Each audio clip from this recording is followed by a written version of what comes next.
Madame, Monsieur, bonjour, très bon réveil à vous dans vos maisons. C'est un plaisir de vous retrouver ce matin dans notre forum de discussion. Nous nous penchons sur une réalité qui préoccupe de plus en plus les usagers de la route, le phénomène des tokpa-tokpa dans le transport urbain. Ces minibus omniprésents dans nos villes sont aujourd'hui pointés du doigt comme étant à l'origine de nombreux cas d'accidents dans un secteur marqué justement par l'absence de contrôle réel. Alors, une question centrale se pose. Tokpa Tokpa, pourquoi les tests réglementaires existants semblent-ils inefficaces sur le terrain? On se pose la question ce matin. Dans la deuxième partie d'Actu Matin, nous recevrons bien entendu une invitée. Elle est la présidente de l'UNITRA Bénin Université du troisième âge. Elle est aussi gérontologue sociale. Avec elle, nous parlerons de gérontologie et de son utilité dans notre société à l'heure où la question du vieillissement mérite une attention particulière. Côté sport, Candide Ronrento avec son invité nous fera le point sur le volleyball béninois. Quels sont les préparatifs de la nouvelle saison? Quelle ambition pour nos clubs et nos sélections? Et comme chaque jeudi, nous allons retrouver Florence Bossa dans Actu sur les nets pour passer en revue vos commentaires, vos réactions et vos prises de position sur les sujets qui ont marqué la semaine tels que vous les avez publiés. Et voilà pour vous le menu de votre émission matinale du matin de ce jeudi. À nouveau bonjour et bienvenue. Nous allons suivre la une des quotidiens parus ce jeudi matin.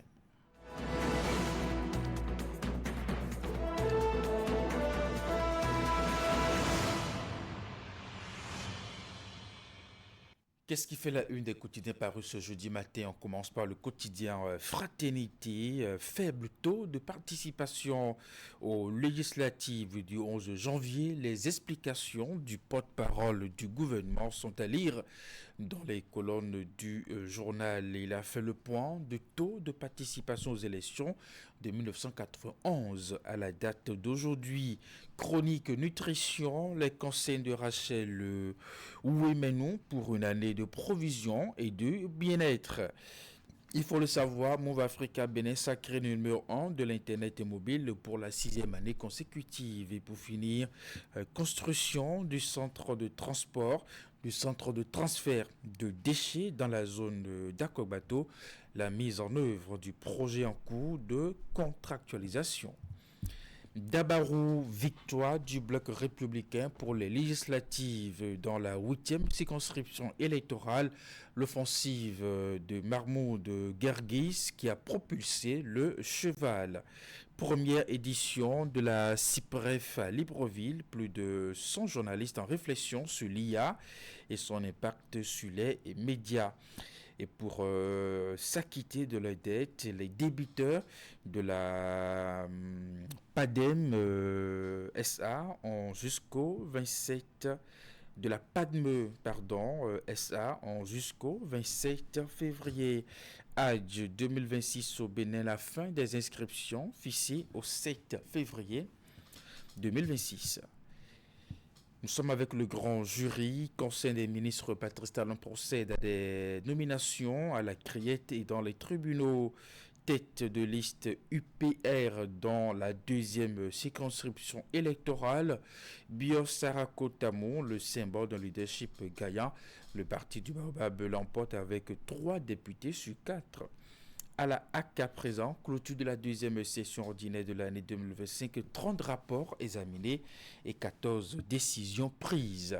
La boussole publicité, annonce et publication d'avis d'appel d'offres institutionnels.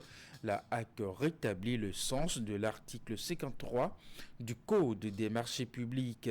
L'ARMP devrait saisir l'occasion pour rétablir l'ordre. Impayé à la PADME, l'État annonce des poursuites contre les débiteurs défaillants vendredi 27 février 2026. Délai de rigueur. Pèlerinage à la Mecque, l'Aglo impose un calendrier strict pour 2026.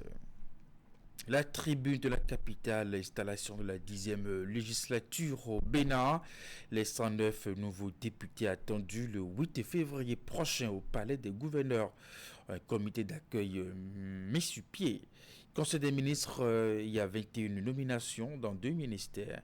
Après les législatives du 11 janvier dernier, tension entre le bloc républicain et l'Union progressiste Le Renouveau à Ifroigny. L'emblème du jour, le Bénin a un tournant historique vers une nouvelle génération de dirigeants, un souffle nouveau au sommet de l'État. Activité humanitaire, une collecte de sang réussie organisée par le fan club Romed Wadaï à Porto-Novo aux législatives de janvier 2026. Les démocrates face à une lourde désillusion électorale. Le routier dans le Grand Nokoué, bientôt un centre de transfert des déchets à Akogbato. C'est une décision du Conseil des ministres. Et puis, présidentielle 2026, la Sénat fixe l'ordre des deux duos sur le bulletin de vote. Le meilleur élu député sur la liste du bloc républicain dans la 13e circonscription électorale, Salifou Mama exprime sa reconnaissance aux populations et sonne l'union sacrée pour le développement. Élection présidentielle du 12 avril 2026, le positionnement des logos des candidats sur le spécimen du bulletin unique déjà disponible. Organisation du Hajj, la date limite des inscriptions et du paiement de l'intégralité des frais fixés au 7 février 2026. Nous sommes avec l'informateur à présent. Problématique de la sécurité des infrastructures. Eh bien, l'incendie survenu dans l'après-midi du mardi 20 janvier 2026 au centre hospitalier universitaire départemental du Borgou à Parakou relance un problème sérieux de sécurité des infrastructures sanitaires. Conseil des ministres de ce mercredi, les vendeurs de charbon à l'honneur. Et puis, inscription pour le Hajj 2026. Plus de prolongation après le 8 février. Matinale, élection législative du 11 janvier 2026, les raisons d'une participation en baisse. Les démocrates entre désillusion et descente aux enfers. Selon le matinal, gouvernance de Patrice Talon, les perspectives de fin de mandat, les confidences de Wilfried Rongbedji. Les quatre vérités, Conseil des ministres du 21 janvier 2026, 21 nominations au ministère de la Justice et du Numérique. Hommage au professeur Karim Draman, le Tchaourou accueille un colloque international les 24 et 25 janvier. Professeur François Abiola, président du comité scientifique du colloque. Au Bénin, l'ultimatum de l'AGE aux débiteurs du PADME, 27 février 2026, dernier délai pour payer ses dettes et éviter des problèmes, tout simplement. Deuxième session ordinaire de l'année 2025, la HAC prend 14 décisions majeures. L'événement précis de l'adaptation à l'épanouissement, WAPCO Bénin accompagne le développement progressif des étudiants béninois en Chine. Premier conseil des ministres de l'année 2026, plusieurs nominations et d'importantes mesures prises. Tirage au sort fixant le positionnement des logos et des photos des deux duos de candidats. Wadaï en position numéro 1 sur le bulletin unique de la présidentielle. Législative 2026, Biochane remercie les Béninois et se réjouit d'un score historique pour le bloc républicain. Publicité institutionnelle à Acapel a contracté avec des médias légalement reconnus. Le confrère de la matinée, acte clôture de la deuxième session ordinaire 2025. 30 rapports examinés, 14 décisions structurantes ont été prises. Pas de répit, le travail continue, a déclaré le président Édouard Locaux. Et puis, élection à la Fédération béninoise de pétanque, le vice-président Richard Alassoron, candidat au poste de président. soleil levant à Cotonou. Bientôt, un marché dédié au charbon et à la pharmacopée traditionnelle. Élu député dans la sixième circonscription électorale, Christophe Haïssi triomphe de l'endurance et de la détermination. Clôture de la deuxième session ordinaire 2025 à la HAC. 30 rapports scrutés, 14 décisions pivots. Matin libre, trêve politique, quel sort pour la presse béninoise s'interroge ce matin. Matin libre, de l'adaptation à l'épanouissement, Wapko Bénin accompagne le développement progressif des étudiants béninois en Chine. Incendie du Tolegba à Kokotomé quand le feu révèle la vulnérabilité des carrefours sacrés.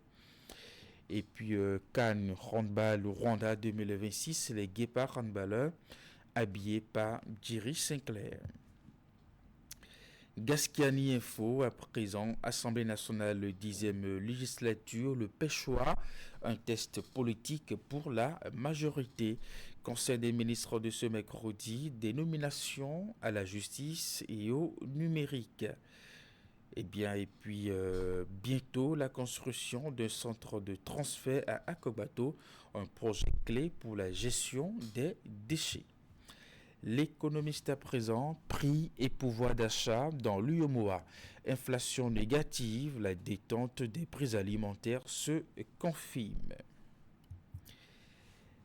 La guérite à présent, désormais loin du Parlement après une seule législature, rebondit le plus difficile avec à la clé l'image des députés, bien entendu à la une du quotidien La Guérite. On va finir avec fraternité à présent, faible taux de participation aux législatives du 11 janvier. Les explications du porte-parole du gouvernement sont à lire dans les colonnes de fraternité, taux de participation aux élections. Il a fait le point de 1991 à ce jour. Chronique nutrition, les conseils de Rachel Ouemenou pour une année de provision et de bien-être. Il faut le savoir, Move Africa Bénin sacré numéro 1 de l'Internet mobile pour la 6e année consécutive. Et puis enfin, construction du centre de transfert de déchets dans la zone d'Akobato, la mise en œuvre du projet en cours de contractualisation. Voilà pour vous la une des quotidiens parus ce jeudi matin. Nous allons suivre le bulletin d'information.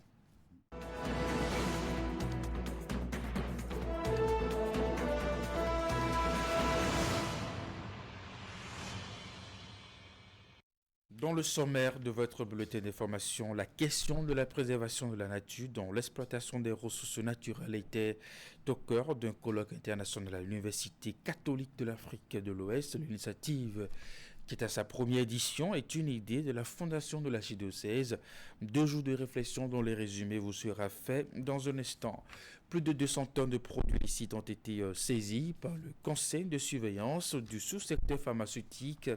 Ceci dans le cadre de la lutte contre les faux médicaments. Une opération qui a été possible grâce à l'appui de l'agence béninoise de médicaments, la police républicaine et la douane. Voilà pour vous le sommaire de votre bulletin que je vous invite à suivre. Le principal message de cette rencontre des 20 et 21 janvier est clair. La création n'est pas une possession, mais un don confié par le Créateur à la vigilance des hommes. La fondation de l'archidiocèse de Cotonou initie ce premier colloque international de l'Université catholique de l'Afrique de l'Ouest sur l'écologie intégrale pour débattre de la protection de la nature, la dignité humaine, la justice sociale et la paix. Nous sommes ici parce que l'heure est grave. La maison commune souffre. Les équilibres naturels sont rompus. Les plus pauvres paient le prix fort d'un modèle de développement qui oublie la limite, la justice et la fraternité. C'est donc un grand débat contemporain engageant le destin de l'Afrique et celui de l'humanité tout entière qui s'ouvre en présence des représentants du Saint-Siège, des autorités politiques, chercheurs, experts, acteurs ecclésiaux et de la société civile. Même si les causes de la dégradation des écosystèmes de la Terre sont de diverses natures, l'approche doit converger vers la justice environnementale et non sur le principe du plus fort, à travers la dignité et le respect de l'architecture naturelle que nous avons découverte en venant sur la Terre. Nous avons besoin d'une écologie intégrale, c'est-à-dire d'une écologie qui embrasse l'homme tout entier, tout l'homme et tout homme, c'est-à-dire son âme, son imagination, sa dignité, ses relations et sa responsabilité devant Dieu. Le programme est meublé de 3 conférences inaugurales et 6 sessions thématiques.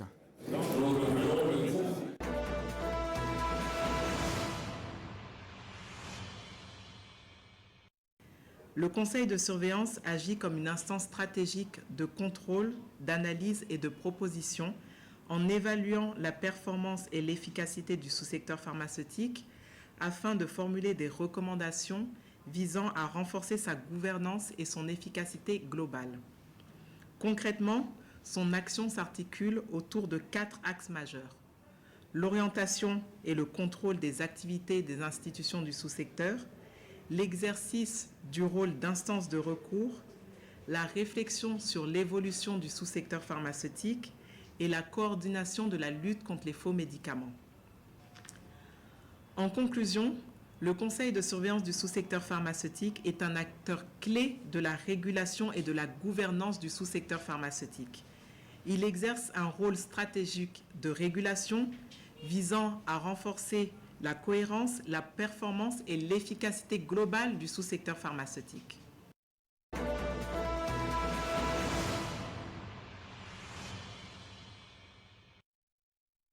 En effet, ces produits peuvent ne contenir aucun principe actif, rendant le traitement inefficace. Ils peuvent ne contenir qu'une quantité insuffisante de principes actifs, favorisant des complications, ou renfermer des substances toxiques susceptibles de provoquer des maladies graves, voire la mort. Nous invitons donc les populations à faire preuve de vigilance et de responsabilité en se procurant leurs médicaments exclusivement dans les structures pharmaceutiques autorisées et en évitant systématiquement les médicaments vendus dans la rue ou dans des circuits informels. Les données relatives à l'année 2025 sont en cours de consolidation, mais les informations disponibles à ce stade font état de la réalisation de plus de 150 opérations ayant permis la saisie de plus de 250 tonnes de faux médicaments. Parallèlement aux actions répressives, des campagnes de sensibilisation sont régulièrement conduites afin d'informer les populations sur les risques sanitaires liés aux faux médicaments et de promouvoir des comportements responsables, notamment le recours aux circuits légaux de distribution. Face aux dangers que représentent les faux médicaments, le Conseil de surveillance tient à rappeler avec insistance que ces produits mettent directement des vies en danger.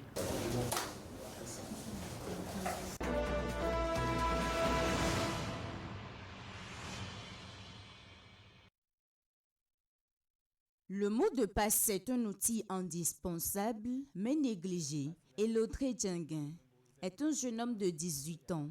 Pour créer un mot de passe de son compte Facebook, le jeune étudiant a tout simplement fait référence au numéro téléphonique de sa mère, des coordonnées qu'il estime faciles à mémoriser. Bon, déjà, comme je ne me connais pas trop dans les mots de passe, alors j'ai fait référence au numéro de ma maman, donc j'ai utilisé le mot de passe de ma maman tout simplement. Contrairement à lui, d'autres jeunes rencontrés ont compris très tôt que le mot de passe doit être tenu pour secret afin d'éviter qu'une personne non autorisée y accède. D'abord pour mettre des mots de passe sur mes comptes, que ce soit en ligne ou bien sur mon téléphone par exemple, j'évite surtout de mettre mes identifiants personnels comme par exemple ma date de naissance, le nom de mes enfants, en tout cas tous les mots-clés qui m'entourent, qui font partie de mon environnement quotidien. Il est important il est toujours important d'avoir un mot de passe parce que vous savez, quand vous avez un compte, par exemple Facebook, pour pouvoir protéger votre compte, il faut un mot de passe afin d'éviter les piratages ou d'empêcher quelqu'un d'autre de pouvoir accéder à votre compte. Bien que le suivi et l'élaboration d'un mot de passe peuvent sembler un défi de taille, quelques conseils de base aident à l'améliorer et le protéger. À titre d'exemple, l'emploi de combinaisons et de chiffres complexes. Aujourd'hui, on utilise des mots de passe pour protéger nos boîtes email, donc la section de nos boîtes email. Et surtout, si je prends sur le plan national, on utilise beaucoup le mobile money et tous les systèmes mobile money ont un mot de passe qu'on appelle le PIN mobile money et souvent c'est à 4 chiffres, des fois à 5. Donc c'est aussi un mot de passe. Et sa complexité, quand on n'arrive pas à vite deviner ce mot de passe-là, on dira que ce mot de passe, il est sécurisé. Aujourd'hui, en 2026, ce mot de passe doit comporter au moins 16 caractères. Et 16 caractères, un mélange de chiffres, de lettres, de caractères spéciaux comme des arrobases, des crochets et aussi des majuscules. Donc c'est vraiment assez complexe à retenir pour un humain.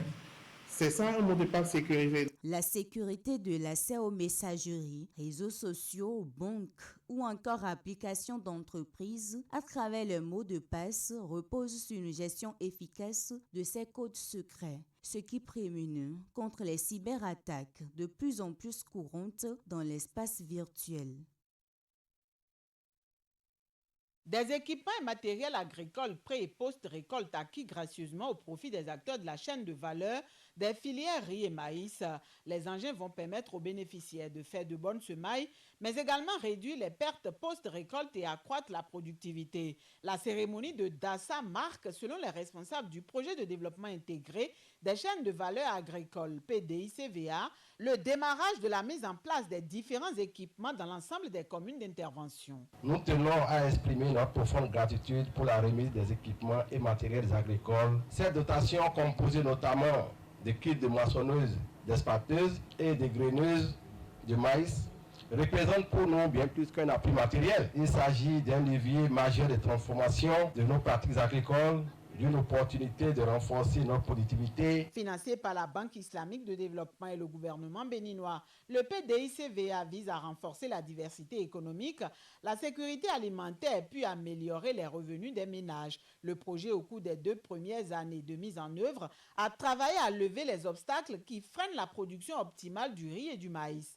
Après les semences et la formation des acteurs, les responsables actionnent le volet équipement du projet. Et parmi ces équipements, nous pouvons citer 500 motopompes destinées aux producteurs de riz du pôle 1, 75 faucheuses de riz réparties de manière équitable selon les superficies des 22 sites rizicoles identifiés dans les pôles 1, pôle 2 et pôle 4. 20 batteuses de riz, 25 moissonneuses batteuses de riz, 20 kits complets de moissonneuses et graineuses pour le maïs, 30 motoculteurs pour améliorer les conditions de préparation des sols dans les 3 pôles de développement agricole et 5 trieuses optiques. Nous sommes à peine à mi-chemin et ils mettent en place tout ce qu'il faut comme package pour accompagner les producteurs et les suivre au moins pendant 2 ans et demi avant la fin de ce projet.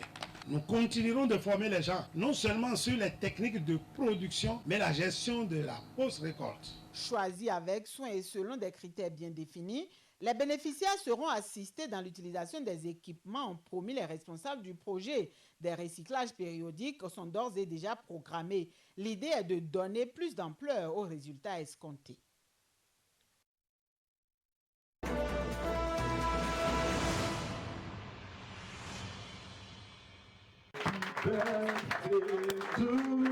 C'est un double anniversaire qui est célébré ici pour mettre en lumière l'établissement Froid du Sud implanté à Lokossa. Le 55e anniversaire de son président-directeur général qui fête en même temps ses 32 ans de service. 32 ans de service. 32 ans de service. C'est pas dans le Dieu m'a aidé. Je tiens à le remercier. 32 ans au service des communautés pour la réparation de leurs appareils électroménagers, réfrigérateurs, climatiseurs, ventilateurs et cuisinières notamment, mais aussi bien d'autres instruments du monde artisanal. Et depuis 1993, il dit avoir mis sur le marché de l'emploi près d'une trentaine d'apprenants. Qui ont fait de première année à 4 ans, de première année à 5 ans, qui sont tous libérés, qui exercent déjà leur métier depuis. Et les derniers sur la liste sont au nombre de 5. Après une formation dont la durée varie entre 4 et 5 ans, ils ont reçu leur parchemin en marge de cette cérémonie de double anniversaire. Ça a été vraiment difficile d'apprendre le métier pendant si longues années, avec les difficultés, braver la pluie, le soleil, un peu de tout. Mais aujourd'hui, c'est vraiment une grâce de recevoir mon attestation. Tout comme ces nouveaux récipiendaires, tous leurs aînés qui ont fait leurs âmes ici ont été conviés à cette fête. Je suis parmi eux, je suis content. Parce que je veux qu'ils évoluent, je veux qu'ils soient eux-mêmes. Pour prouver au monde entier qu'apprendre un métier, c'est très important. Apprendre un métier, c'est très important. On est piqué de ça, avec sincérité, rigueur. Et c'est un message adressé à la jeunesse. Les gens ont la maîtrise, ils sont à la maison. Maîtrise en géographie, maîtrise en espagnol, maîtrise en sociologie, maîtrise en anglais, maîtrise en master 2, tout. Aujourd'hui, nos enfants doivent comprendre que ce n'est pas seulement les études qui donnent à manger. Il y a l'autre voie, le métier. Du coup, des conseils ont été prodigués à l'assistance pour l'orientation de leur progéniture par rapport à leur choix de carrière. Il y a eu enfin une pluie de témoignages sur le président directeur général de l'établissement Électricité Froid du Sud. Un homme qui, selon les intervenants, incarne des valeurs d'humilité et d'intégrité. Son établissement, lui, est installé à l'entrée de l'Okossa en venant de Cotonou.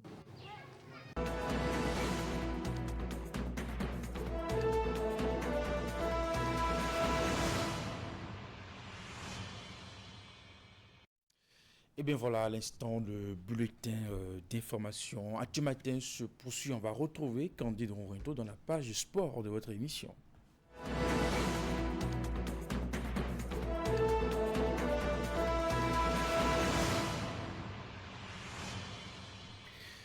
Candide, bonjour. Oui, bonjour. Avec vous, c'est le sport, c'est le retour de la Coupe aux grandes oreilles, la 7e journée de la phase de Ligue après fin ce mercredi. La Ligue européenne des champions a fait son grand retour depuis le mardi, quelques jours donc après la trêve internationale qui a été particulièrement marquée par la CAN Maroc 2025 sur le continent. En clôture donc à la 7e journée de la phase de Ligue, on a eu 3 hier 9 différentes confrontations. Il faut dire que l'équipe de Galatasaray a partagé les points au bout d'un score nul d'un but partout avec son homologue de l'Atlético de Madrid. L'Eintracht Francfort 7 incliné 2 buts contre 3 devant l'équipe du Karabakh.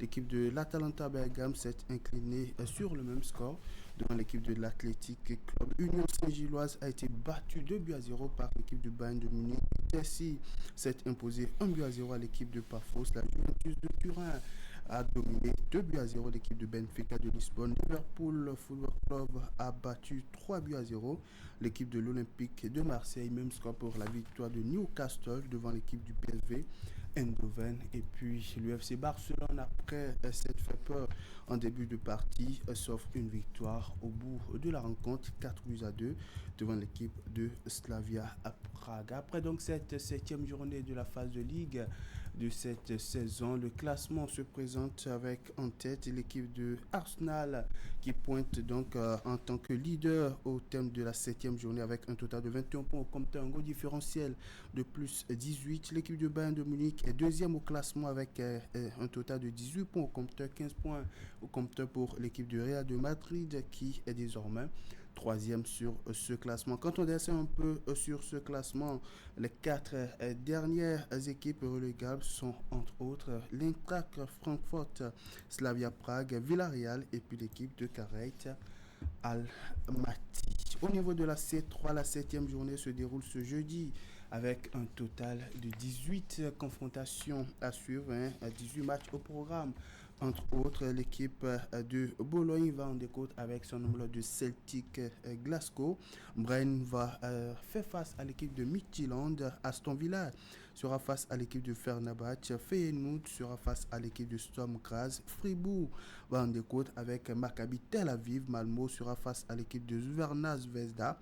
PAOK va défier l'équipe de Real Betis. Victoria Pleasant, l'ancien club de Mohamed Tidjani, le défenseur béninois, va en découdre avec l'UFC Porto. Young Boys sera face à l'équipe de Lyon, Braga, Nottingham Forest, Celta Vigo, Lille, Ferencvaros, Panathinaikos, Dynamo Zagreb, FC Steaua Bucarest, Nice, Go Ahead Eagles, Bourgogne, Ludogorets, le club où évolue le défenseur central Olivier Verdon, AS Roma, Stuttgart, Salzbourg, Basel et Utrecht sont aussi des confrontations à suivre dans le cadre de la 7e journée de la Ligue Europa saison 2025-2026.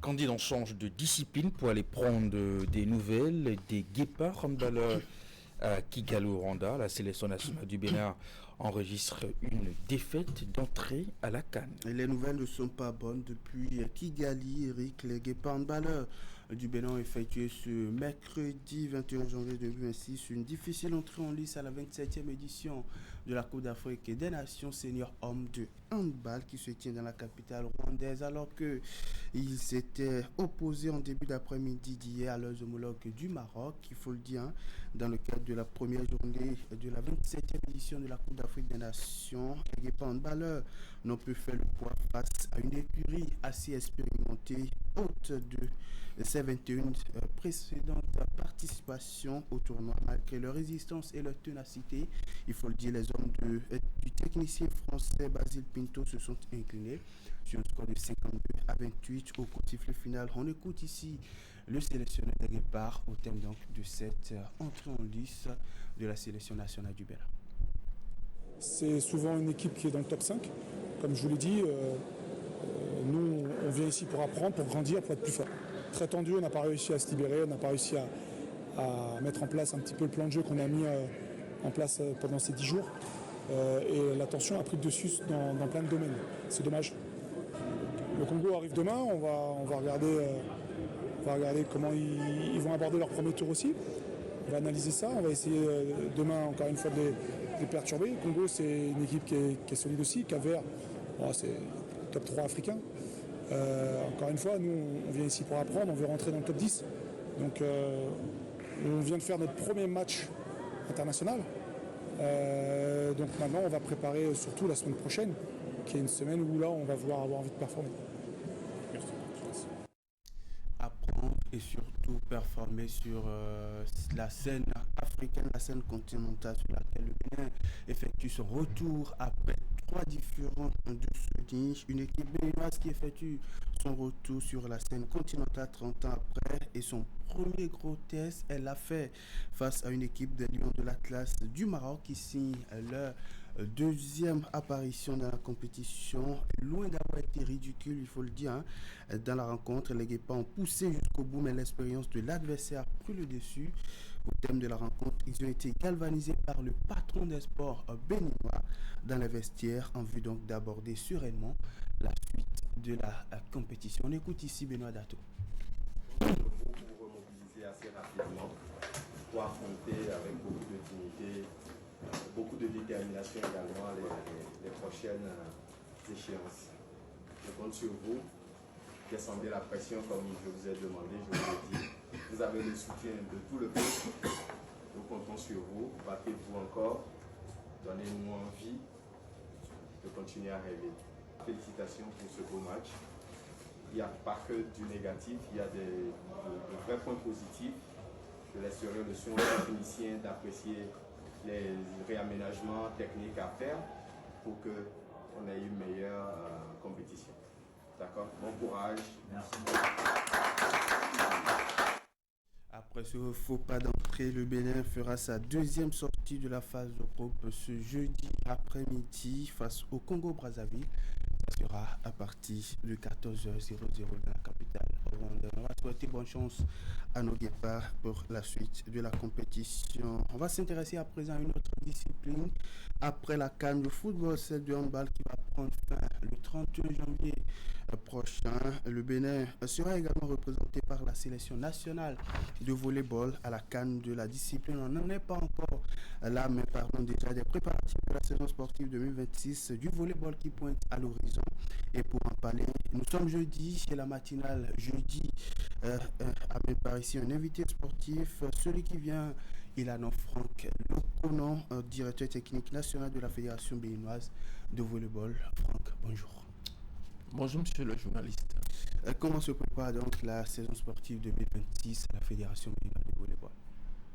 Et bon, la saison sportive se prépare très bien chez nous au volleyball. Pas plus tard que le lundi passé, nous avons fait une rencontre entre les différents acteurs du volleyball béninois. Et les points abordés au niveau de cette rencontre entre les acteurs sont les points des activités menées par la direction technique nationale, les relations entre les experts, le point des préparatifs pour le bon déroulement de la saison et les perspectives de l'année 2026. Et qu'est-ce qui ressort justement de cette session que vous avez tenue au niveau de la Fédération béninoise de volleyball lundi dernier entre principalement les techniciens, j'aime les appeler comme ça, parce que ceux qui ont assisté à cette rencontre, il n'y a que les techniciens, les membres de la DTN, les commissions techniques et justement le comité exécutif de la Fédération.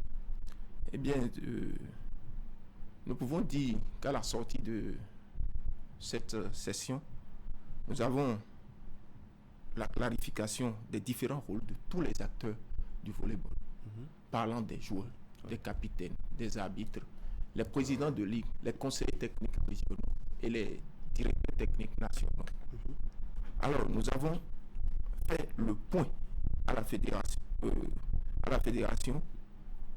soi-disant que nous avons échangé avec 113 acteurs du volleyball qui entrent directement en compétition pour cette saison, parlant des capitaines, des arbitres, des présidents de ligue et les conseillers techniques régionaux, pour qu'ensemble, on peut dire aujourd'hui qu'il n'y a pas de fossé entre les différents acteurs, tous unis pour une saison réussie. Et parlant de saison réussie, on parle là de performance sportive aussi bien au plan national qu'à l'international. Au-delà de ça, il y a aussi le rayonnement de la discipline au plan national dans les diverses contrées du pays. Quelles sont concrètement les différentes résolutions qui ont été prises au cours de cette session déroulée lundi dernier? Bon, les différentes résolutions, on ne va pas dire résolutions, ce sont de petites réformes en cours au niveau de la Fédération béninoise de volleyball. Nous allons vous dire que tous les clubs qui participeront au championnat professionnel cette année doivent pouvoir inscrire leurs athlètes dans le système international de volleyball. C'est ça. C'est le VIS qui permet d'avoir une base de données de tous les athlètes internationaux de volleyball. Par le passé, le ranking du volleyball béninois. Voilà, par le passé, nos athlètes n'étaient pas inscrits sur cette plateforme. Et aujourd'hui, on peut vous dire que tous nos athlètes professionnels pourront être inscrits dans cette base de données. En plus de ça, on peut dire la création d'un tour de volleyball entre Cotonou et Parakou. C'est des matchs qui permettront aux équipes, aux pairs qui vont jouer au beach volley, de jouer entre Cotonou et Parakou. Et puis à la fin, on fera un championnat national de ce tour de beach qui serait sûrement vers le mois d'août, les jours à venir. Et c'est justement pour permettre au Bénin d'avoir un vivier national pour quand même mieux représenter les couleurs nationales sur la scène internationale. On a vu il y a quelques semaines, pour ne pas dire quelques mois en arrière, une paire béninoise qui a participé pour la première fois à la Coupe du Monde de beach volley. C'était à Adélaïde. Quels sont les différents championnats et compétitions de la saison sportive 2026 pour parler ainsi du programme de la Fédération béninoise de volleyball pour le compte de la nouvelle saison? Merci monsieur le journaliste. Je vous dis car pour cette saison 2026, nous allons faire nos championnats comme d'habitude. La Ligue nationale, la première ligue, le championnat professionnel et le championnat national de beach, comme je l'annonçais tout à l'heure. Et en plus de ça, nous allons au plan régional participer à la Coupe de la zone 3 à Accra du 1er au 8 mars la Coupe des champions féminins qui aura lieu en Égypte dans le mois d'avril. Aussi, la session masculine aura lieu au Rwanda. Nous sommes sûrs, nous allons y participer. Et le championnat national dames, le championnat d'Afrique dames qui aura lieu au Kenya, et puis le championnat masculin qui aura lieu du 7 au 21 septembre en RDC. On parle de la CAN de volleyball que j'annonçais un peu plus tôt. Après donc le football, les Guépards qui ont joué au port des quarts de finale au niveau du football, les Guépards en balle qui sont encore en compétition. Le volleyball va aussi porter la couleur nationale sur la scène africaine. Monsieur Franck Lokono, quelles sont les dispositions prises aujourd'hui au niveau de la Fédération béninoise de volleyball pour le bon déroulement de toutes ces compétitions, de tous ces championnats, surtout pour quand même que l'équipe nationale de volleyball, que ce soit au niveau des dames qu'au niveau des hommes, puisse mieux défendre les couleurs nationales sur la scène internationale? Les dispositions prises actuellement, c'est que nous avons créé des centres d'entraînement dans tous les départements du Bénin. Au nombre de ces centres d'entraînement, nous en avons 26. Et dans ces centres d'entraînement, il y a des centres qui ont des infrastructures dont les normes sont proches des compétitions, des normes que nous avons au niveau des compétitions internationales. Et ces centres sont identifiés. Et puis, nos athlètes nationaux vont commencer par s'entraîner déjà dans ces centres pour que nous ne soyons pas surpris par le rendez-vous qui nous attend. Donc ces centres sont déjà identifiés et nous allons faire l'effort d'accompagner nos athlètes nationaux qui sont déjà identifiés par les sélectionneurs nationaux que nous avons déjà au niveau du ministère des Sports, et le travail sera très facile. Qu'en est-il de la formation des principaux acteurs, notamment les arbitres, les coachs, surtout les nouveaux qui entrent justement en scène? Nous avons prévu cette saison que la formation des arbitres. Et ces arbitres accompagneront les entraînements déjà des équipes, dans les centres d'entraînement, les entraînements sur les terrains de beach et les entraînements de l'équipe nationale pour habituer nos athlètes aux différents règlements que nous avons au niveau de la discipline, pour qu'ils ne soient pas surpris par les grandes décisions qui seront prises par les arbitres le jour des compétitions. Et ces jeunes arbitres seront déployés dans tous les centres pour suivre réellement le déroulement, comment ça se passe les entraînements, pour que ça soit pour eux aussi des entraînements pour réussir leur carrière d'arbitre. La saison sera lancée quand? À quelle date précisément? À la date d'aujourd'hui, nous sommes sûrs de lancer le championnat professionnel, sinon la saison est déjà lancée parce que nous avons commencé par enregistrer les athlètes pour les licences déjà depuis le 20 janvier passé, et nous allons continuer avec le lancement du championnat professionnel dans le week-end du 31 janvier, et puis le calendrier va sortir incessamment pour fixer les uns et les autres. On va dire dans une dizaine de jours. Monsieur Franck Lokono, un mot pour boucler cet échange. Pour boucler ces échanges, je voudrais remercier sincèrement tous les acteurs du volleyball béninois, les joueurs, les arbitres, les coachs, les conseils techniques nationaux, les experts, les cadres de la direction technique nationale, les présidents de ligue, les responsables fédéraux en leur rang respectif, à sa tête, M.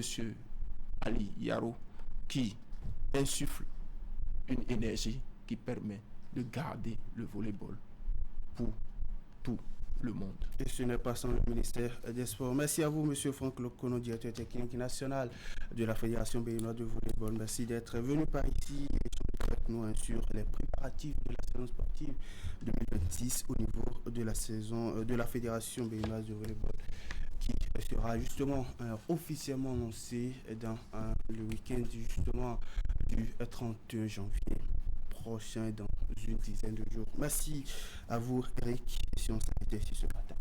Merci à vous, Candide, pour ces informations sportives du côté de Kigali. On espère que le handballeur feront bien mieux que le premier match. Souhaiter bonne chance pour leur deuxième sortie qui est prévue pour 14h00 de Cotonou face à l'équipe du Congo Brazzaville après donc leur entrée en lice plus ou moins décevante, il faut le dire, face à l'équipe du Maroc qui, il faut surtout le notifier, compte déjà 21 apparitions dans la compétition. C'est la 22e apparition de l'équipe du Maroc face à une équipe béninoise qui signe sa deuxième participation à la compétition. Le Bénin qui, depuis 1996, n'avait plus jamais participé à la compétition. C'est un retour sur la scène continentale qui cause un peu le difficile. Plus de victoires. C'est bien cela.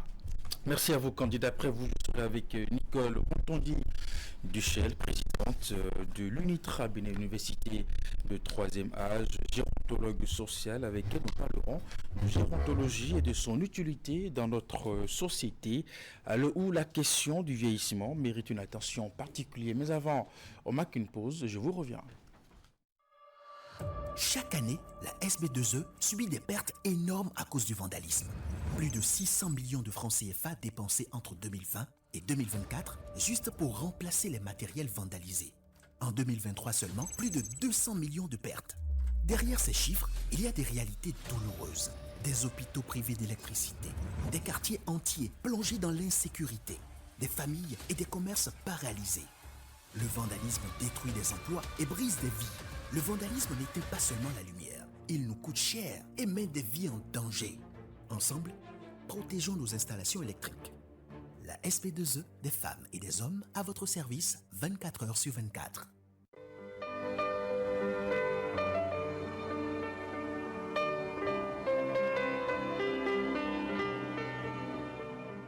Aujourd'hui, je reçois pour vous Monsieur Oumenou Oussou Bemenou. Merci à vous d'avoir accepté de partager ces quelques minutes avec nous. Quel est le thème que nous propose aujourd'hui et qu'incarne la voie de la liberté spirituelle? Je voudrais remercier tous les téléspectateurs pour l'intérêt qu'ils portent à nos thèmes. Et celui de ce jour est traversé avec grâce les changements qui interviennent dans notre vie. Quel est l'intérêt de ce thème pour nos amis téléspectateurs? Les changements font partie du quotidien de tout le monde, y compris les animaux, les végétaux, les minéraux, et surtout nous les hommes. Des changements aussi bien mineurs que majeurs se présentent à chacun selon ses besoins d'apprentissage à l'école de la vie. Que nous le voulons ou non, les choses changent en nous. Les choses changent également autour de nous. Tel que j'étais hier, je ne le suis pas aujourd'hui, même ce matin. Et à cette heure-ci, j'ai connu déjà beaucoup de changements. Donc les changements font partie du quotidien de l'homme. Il y en a qui nous épuisent, il y en a qui nous donnent de la joie. Et Kanka, la voie de la liberté spirituelle, nous propose ce thème afin d'offrir aux téléspectateurs des outils spirituels pour les traverser justement avec grâce et beaucoup de bonheur, surtout lorsqu'ils ne sont pas de notre goût. Les changements constituent la loi de la vérité ici-bas.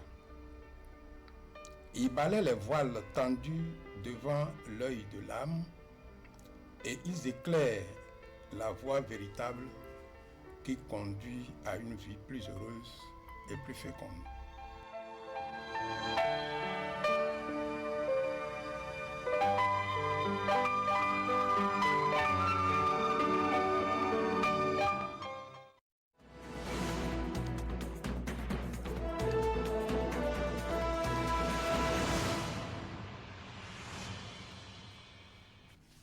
Retour sur le plateau d'Actu Matin, Madame Nicole Rontondi Duchel, présidente de l'UNITRA Bénin, Université de 3e âge, gérontologue sociale, est notre invitée ce matin. Avec elle, nous parlerons de gérontologie et de son utilité dans notre société à l'heure où la question du vieillissement mérite une attention particulière. Madame Nicole Rontondi Duchel, bonjour. Bonjour monsieur. Merci de votre présence sur notre plateau. C'est moi qui vous remercie de m'accorder ce temps de communication. Absolument. Allez, pour commencer, vous êtes la présidente de l'UNITRA Bénin, qui est une université de 3e âge, mais aussi gérontologue, justement, spécialiste en santé publique et prévention sanitaire. Qu'est-ce que la gérontologie et en quoi se distingue-t-elle des autres disciplines liées à la santé et au social? Alors, je vais rapidement aborder donc, un éclairage par rapport à la gérontologie. La gérontologie, c'est tout ce qui concerne les problèmes psychosociaux de la personne âgée, les pathologies liées au vieillissement, les actions de prévention et évidemment permettre à la personne âgée de maintenir un niveau d'autonomie afin d'accéder à ce qu'on appelle le vieillissement réussi. Ce n'est pas la même chose que la gériatrie qui soigne les pathologies. Mais nous intervenons en amont par rapport donc, à la médecine du vieillissement. D'accord. Alors, en tant que gérontologue social, quelle est l'utilité concrète de la gérontologie dans notre société, surtout africaine, où nous n'accordons pas beaucoup d'importance aux personnes de 3e âge? Il est évident que le 3e âge n'est pas la priorité de tout le monde, puisque on considère que la personne a déjà bien vécu et que, bon, il y a des priorités. Il a vécu son temps. A vécu son temps et qu'à la retraite, on pense que la personne n'est plus d'utilité publique. Alors, c'est de là que nous intervenons en disant que nos sociétés doivent prendre leurs sources auprès des personnes âgées qui ont déjà acquis des polycompétences, des expériences, qui ont des dons et des talents, et que de ce fait, partir comme si on fermait un livre, ce serait vraiment une perte pour notre société, parce que la jeunesse doit grandir, elle doit s'affirmer. Néanmoins, elle va trouver ses sources auprès des anciens qui ont déjà acquis un certain nombre de choses et qui vont leur permettre de mieux s'orienter, de maintenir leur identité et de pouvoir construire leur avenir en s'inspirant des expériences des anciens. Les anciens connaissent la philosophie donc, de nos sociétés. Ils en ont vu suffisamment. Ils en ont vu suffisamment. Ils ont acquis la sagesse et le plus de tout, ils ont maintenant une oreille pour écouter la jeunesse. En général, et de nos jours, ce n'est pas lié uniquement à l'Afrique, on voit qu'il y a une rupture de communication entre la jeunesse et les parents.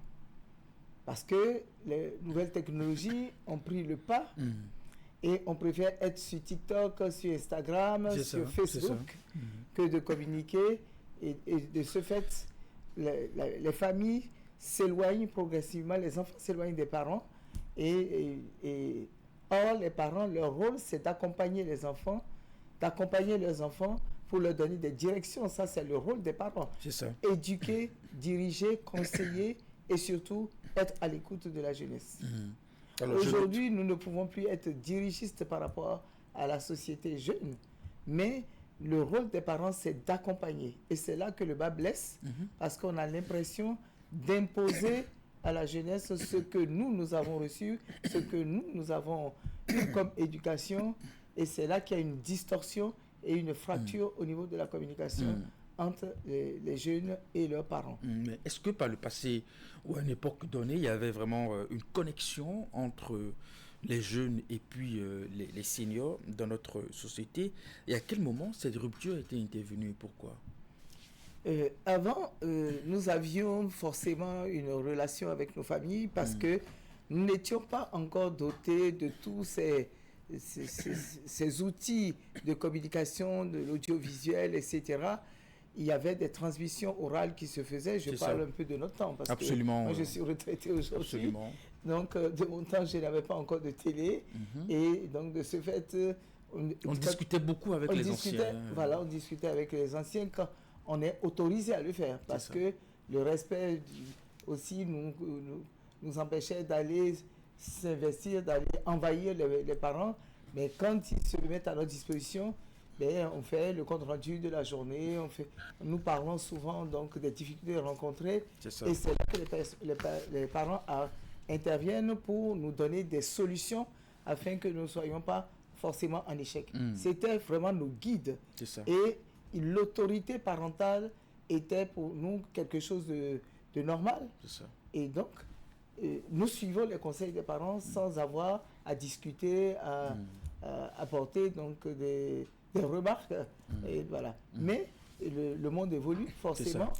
Les nouvelles technologies, maintenant, les jeunes sont connectés avec l'étranger, ils voient le monde entier, tandis que nous étions quand même confinés au sein de la famille, donc de la macro-famille.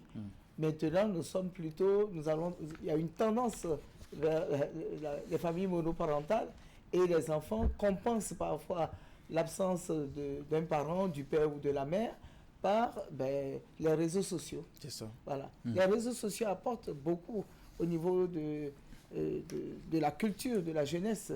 Néanmoins, si ce n'est pas dosé, les conséquences sont quand même... ça crée aussi une forme de fracture.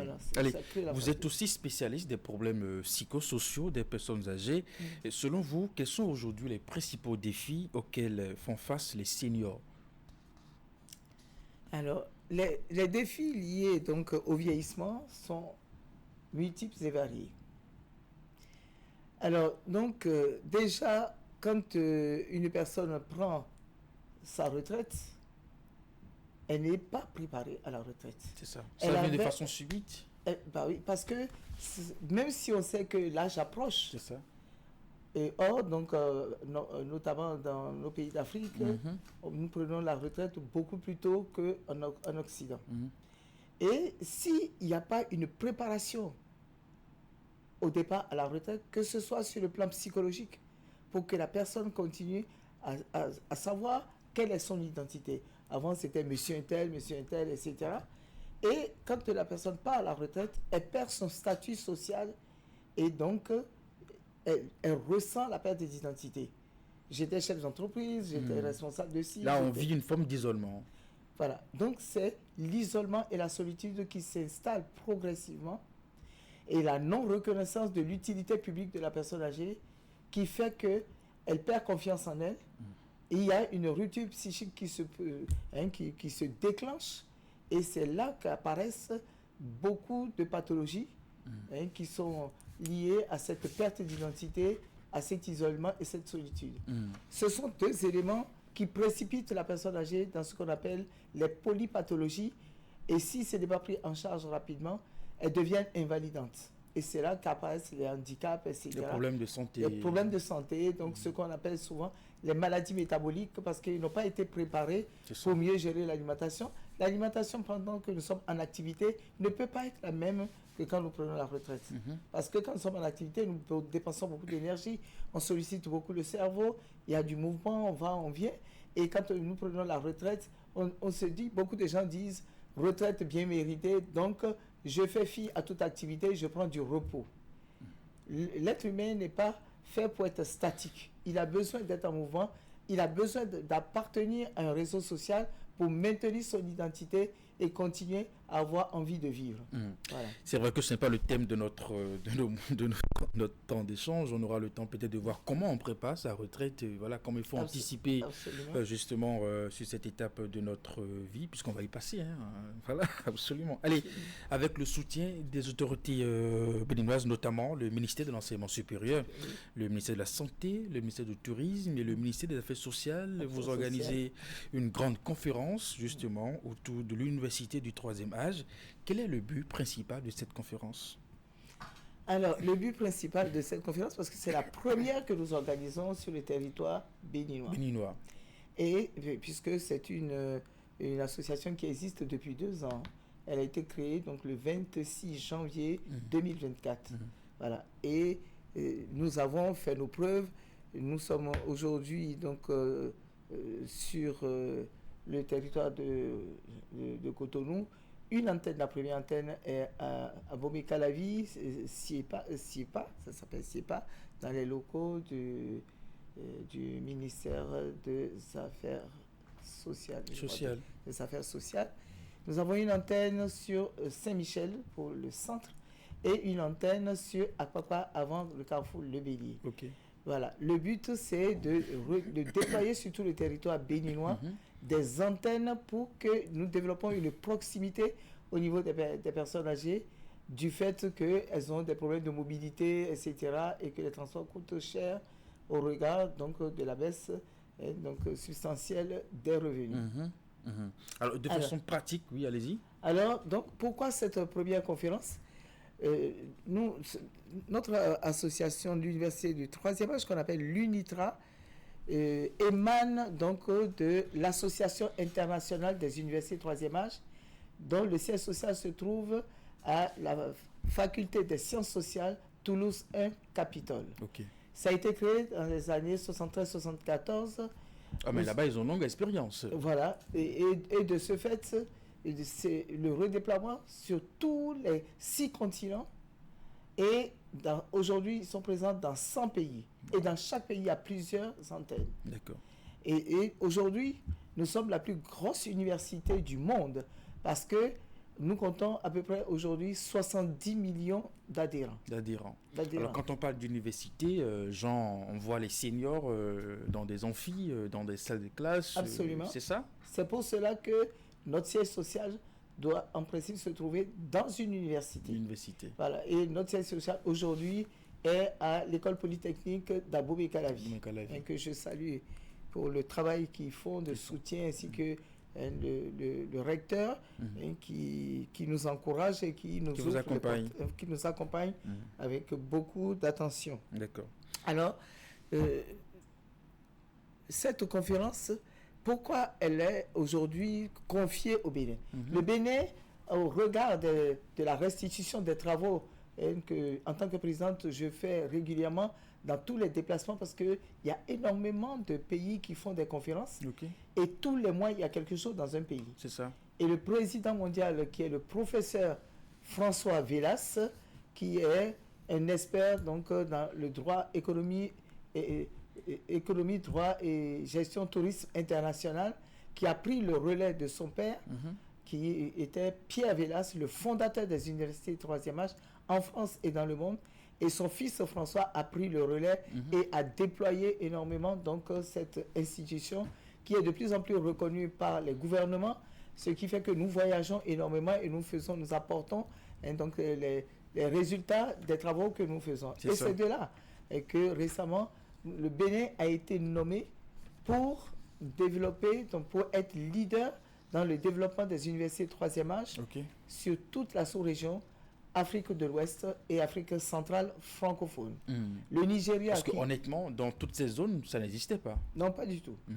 Il n'y a que le Sénégal qui l'avait et qui était responsable de ces deux secteurs. Et aujourd'hui, ils ont décidé de l'attribuer, donc d'attribuer ce rôle au Bénin. Et pour nous, c'est vraiment une fierté.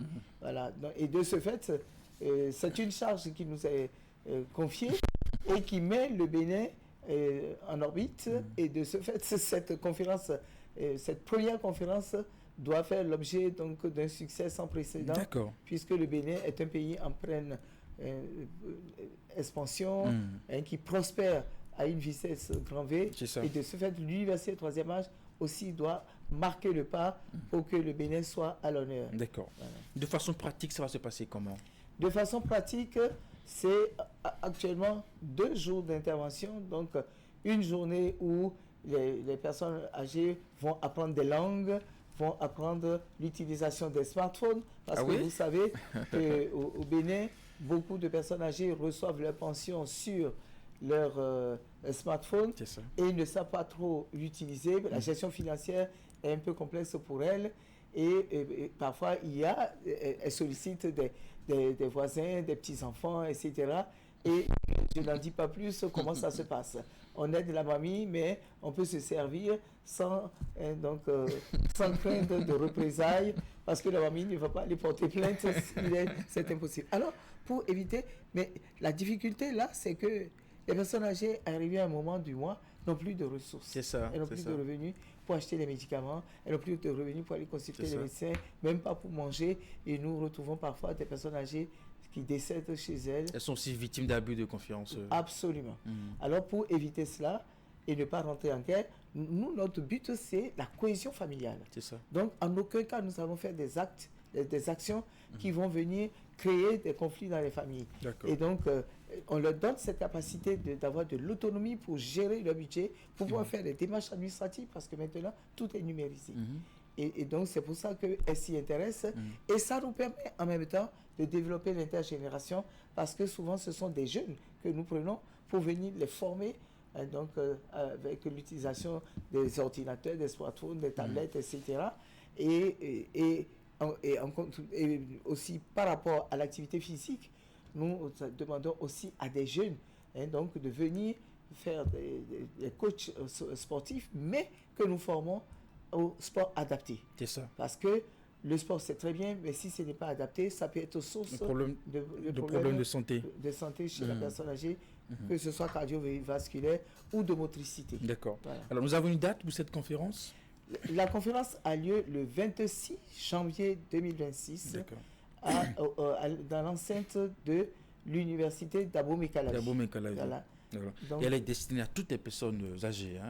Ce n'est pas que les personnes âgées. C'est un problème qui concerne tout le monde. Tout le monde a chez lui une personne âgée. Et notamment, moi, je voulais faire un appel aux Béninois qui sont dans la diaspora et qui ont, c'est les parents ici, les parents les ont envoyés faire des études en espérant qu'ils vont revenir, mais la société est telle que beaucoup nous restons, moi la première, je suis parti plus de 50 ans du Bénin et donc de ce fait, je ne peux faire le procès de personne. C'est ça. Néanmoins, on leur fait un petit coucou pour soutenir cette université, pour soutenir parce que nous demandons par exemple 15 000 francs CFA d'adhésion pour l'année, c'est déjà énorme pour les personnes âgées.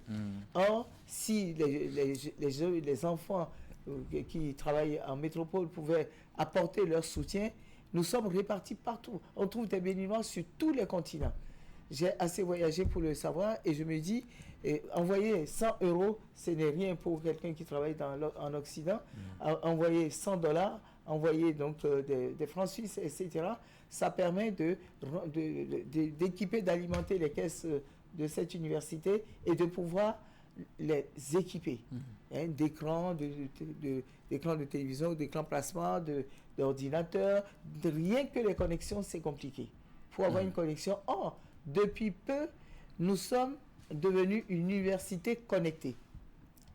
Parce que aujourd'hui, nous pouvons être là et suivre des conférences de l'Australie, du Québec, de la Suisse, des États-Unis, et voilà. Et c'est ça l'avantage.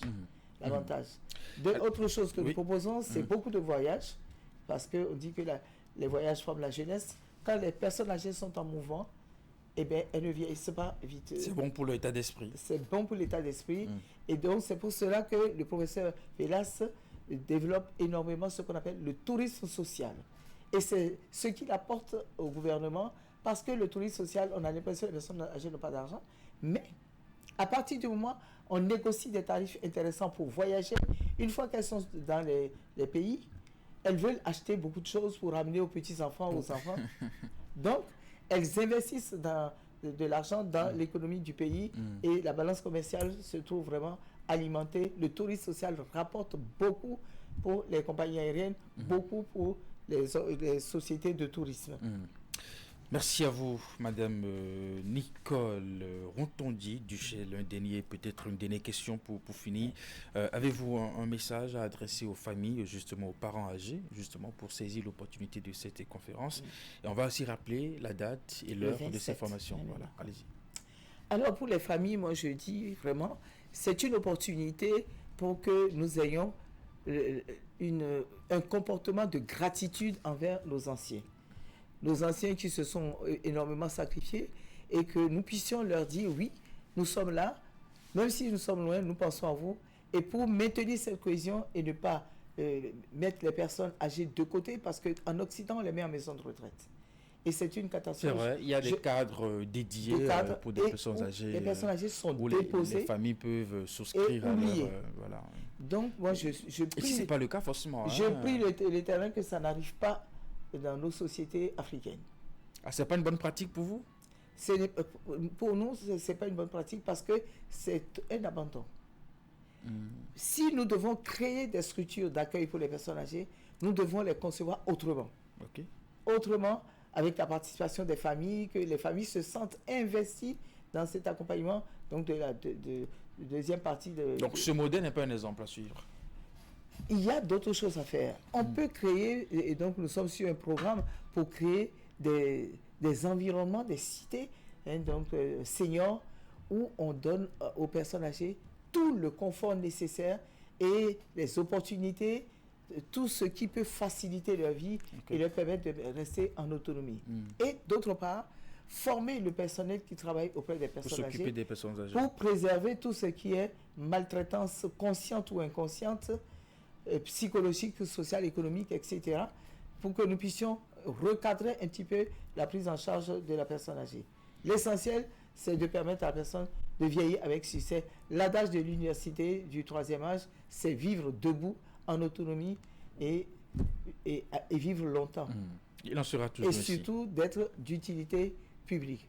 Nous avons une deuxième journée au niveau, donc le 27 janvier, pour les touristes qui vont venir, donc nous rejoindre, parce que nous avons des personnes qui viennent de la République démocratique du Congo, des personnes qui viennent du Togo, du Mali, du Sénégal, des personnes qui viennent de Toulouse, donc de la France, d'autres qui viennent de la Slovaquie, d'autres qui viennent de l'Arabie Saoudite, etc.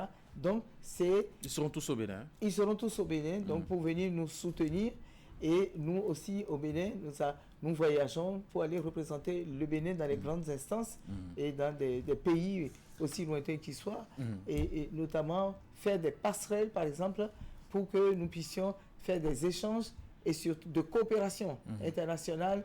Les pays du Nord sont prêts à travailler avec nous. Nous, nous ne sommes pas des mendiants, loin de là, mais nous serons dans des situations d'échange et nous pourrions peut-être avancer beaucoup plus vite. C'est pour ça que le professeur François Velas a décidé que nous puissions fonctionner dans le cadre de la régionalisation.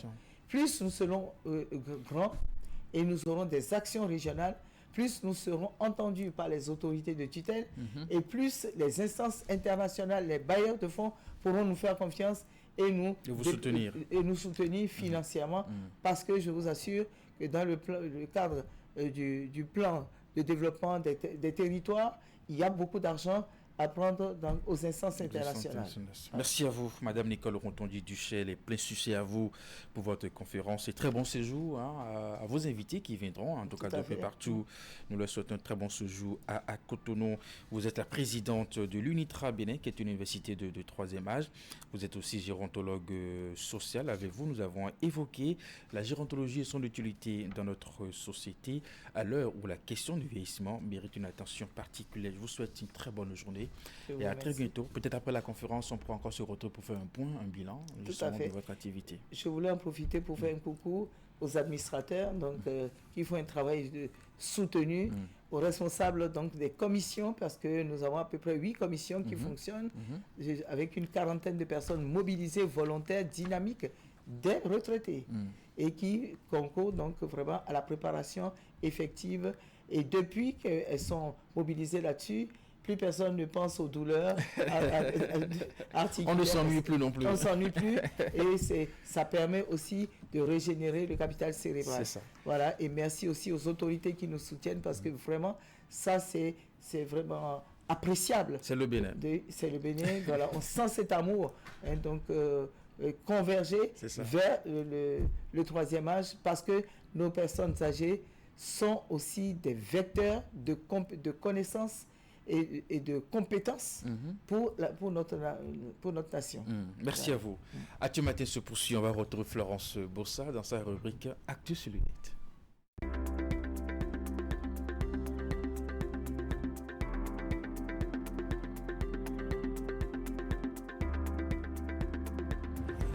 Sur le plateau, les débats reposent sur le respect mutuel et la neutralité.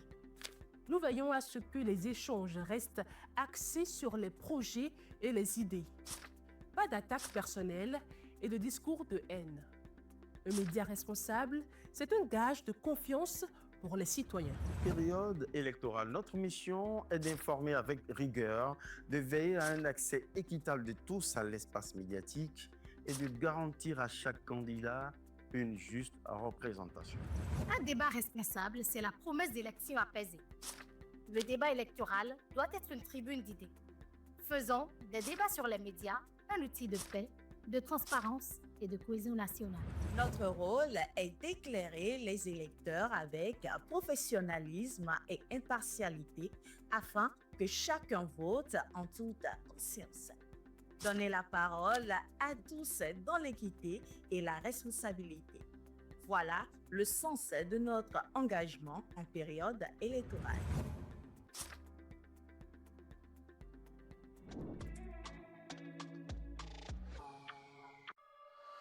Chaque année, la SB2E subit des pertes énormes à cause du vandalisme. Plus de 600 millions de francs CFA dépensés entre 2020 et 2024 juste pour remplacer les matériels vandalisés. En 2023 seulement, plus de 200 millions de pertes. Derrière ces chiffres, il y a des réalités douloureuses. Des hôpitaux privés d'électricité, des quartiers entiers plongés dans l'insécurité, des familles et des commerces paralysés. Le vandalisme détruit des emplois et brise des vies. Le vandalisme n'éteint pas seulement la lumière, il nous coûte cher et met des vies en danger. Ensemble, protégeons nos installations électriques. La SB2E, des femmes et des hommes à votre service 24 heures sur 24.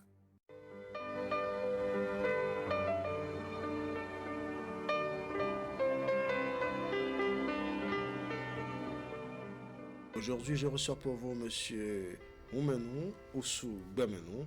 Merci à vous d'avoir accepté de partager ces quelques minutes avec nous. Quel est le thème que nous propose aujourd'hui et qu'incarne la voie de la liberté spirituelle? Je voudrais remercier tous les téléspectateurs pour l'intérêt qu'ils portent à nos thèmes. Et celui de ce jour est traversé avec grâce les changements qui interviennent dans notre vie. Quel est l'intérêt de ce thème pour nos amis téléspectateurs? Les changements font partie du quotidien de tout le monde, y compris les animaux, les végétaux, les minéraux, et surtout nous les hommes. Des changements aussi bien mineurs que majeurs se présentent à chacun selon ses besoins d'apprentissage à l'école de la vie. Que nous le voulons ou non, les choses changent en nous. Les choses changent également autour de nous. Tel que j'étais hier, je ne le suis pas aujourd'hui, même ce matin. Et à cette heure-ci, j'ai connu déjà beaucoup de changements. Donc les changements font partie du quotidien de l'homme. Il y en a qui nous épuisent, il y en a qui nous donnent de la joie.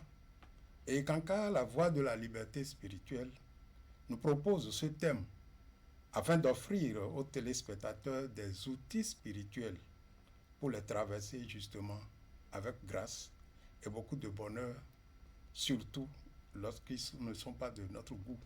Les changements constituent la loi de la vérité ici-bas. Ils balaient les voiles tendus devant l'œil de l'âme et ils éclairent la voie véritable qui conduit à une vie plus heureuse et plus féconde.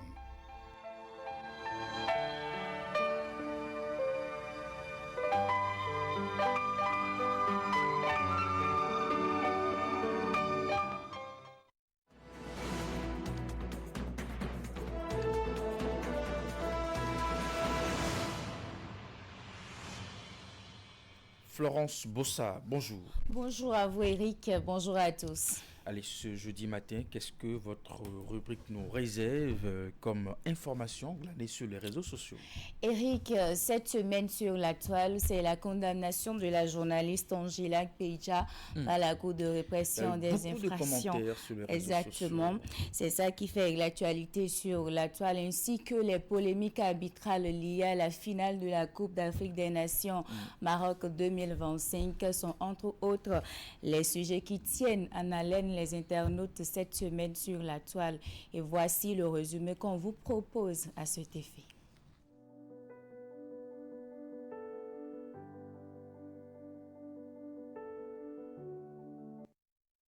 On démarre par la chambre correctionnelle de la Cour de répression des infractions économiques et du terrorisme CRIET qui a rendu son verdict ce lundi 19 janvier 2026 dans l'affaire opposant l'ancien directeur de la communication digitale de la présidence du Bénin à la journaliste Angela Kpeja. Cette dernière a été condamnée à 24 mois de prison avec sursis assorti d'une amende d'1 million de francs CFA. Cette décision intervient après près de 2 années de procédure judiciaire. Poursuivie pour harcèlement par le biais d'une communication électronique, la journaliste de la SRTB a été reconnue coupable des faits qui lui ont été reprochés.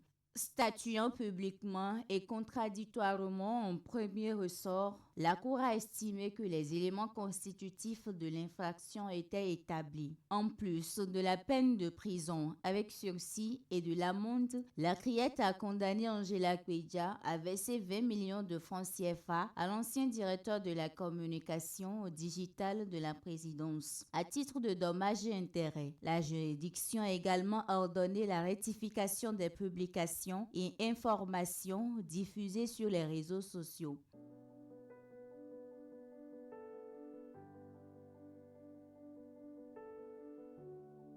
L'autre actualité sur les réseaux sociaux cette semaine, c'est bien sûr la finale de la Coupe d'Afrique des Nations Maroc 2025 entre le Sénégal et le Maroc.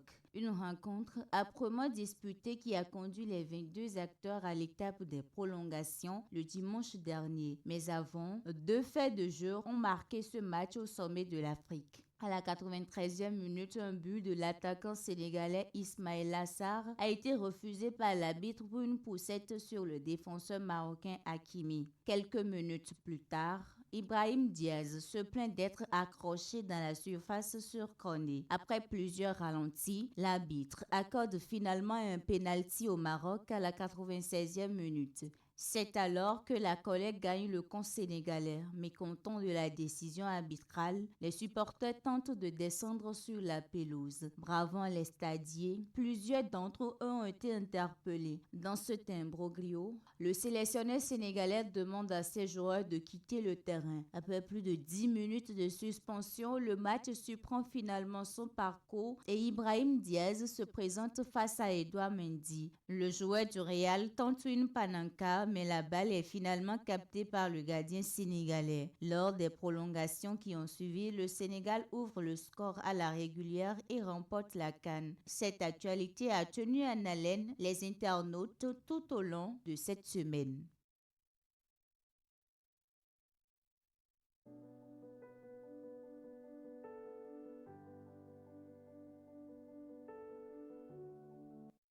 Eh bien, voilà, Eric, les sujets qui font objet de grands débats sur la toile cette semaine. En tout cas, c'est assez intéressant de voir les sujets qui intéressent les internautes sur les réseaux sociaux, notamment ce sujet relatif à Stevie Wallace et puis Angela Kpeja avec cette condamnation. Il y a eu beaucoup de commentaires. Il y a même Stevie Wallace aussi qui a commencé par republier les publications qui ont été faites au moment des faits. Allez, vous avez des vidéos pour nous? Exactement, qu'on va regarder ensemble et rire un peu.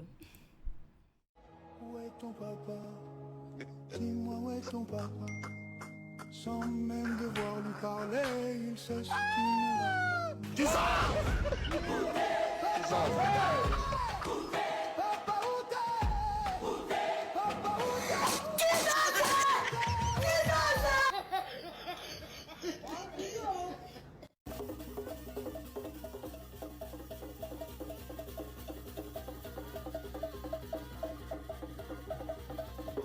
C'est fini. Oui. Faut prendre le verbe applaudir, il faut conjuguer le verbe applaudir. Le verbe applaudir.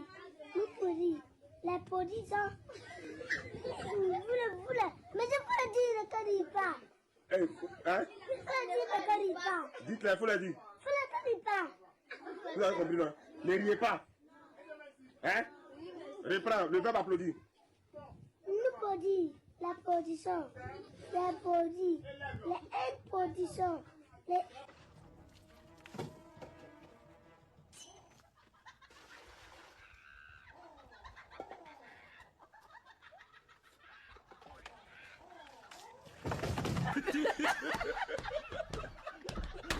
Hey! OML. Ok. People who are older have more capacity. Chigadi. Chijoke.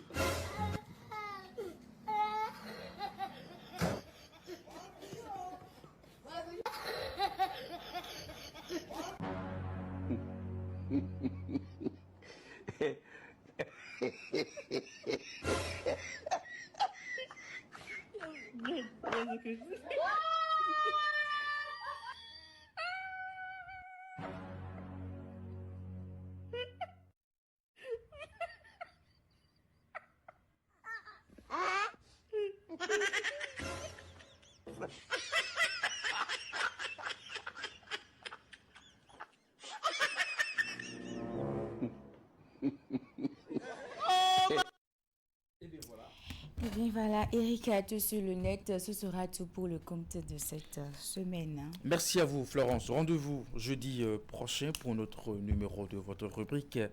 Je vous souhaite une très bonne journée. Merci. On va installer à présent le forum de discussion. Retrouvez Franck Aounon et puis Ulrich Gavin.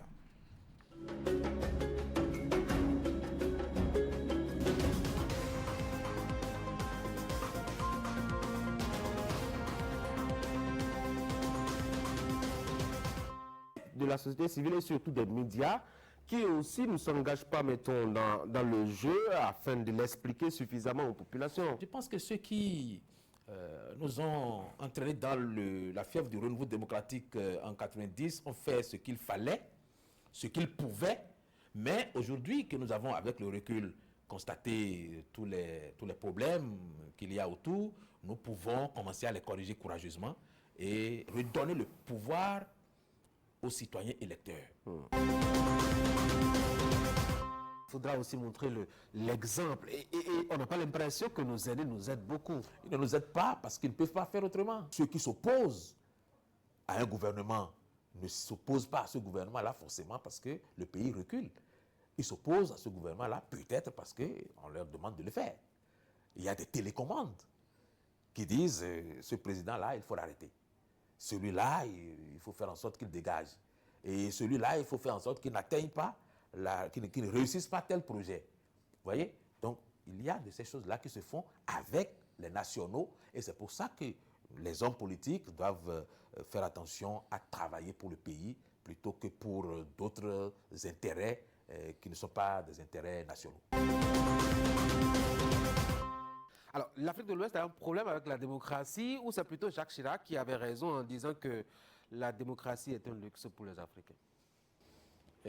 La réponse à cette problématique pourrait se trouver un peu dans ce que disait le professeur Maurice Aranz-Oglélé lorsqu'on faisait la popularisation de la nouvelle constitution de 1990, 90, oui. Où il disait que il faut absolument qu'avec le vent qui souffle là, pour qu'on ne soit pas dépassé par les événements, qu'on fasse en sorte que les fondamentaux de la démocratie soient enseignés. Que la Constitution soit enseignée à partir de l'école primaire. Que les questions touchant aux droits de l'homme soient enseignées à partir de l'école primaire jusqu'à l'université. De façon à ce que les citoyens aient l'élévation mentale nécessaire pour comprendre au fur et à mesure que les tests qui ont été désormais adoptés appellent de la part des citoyens un certain comportement.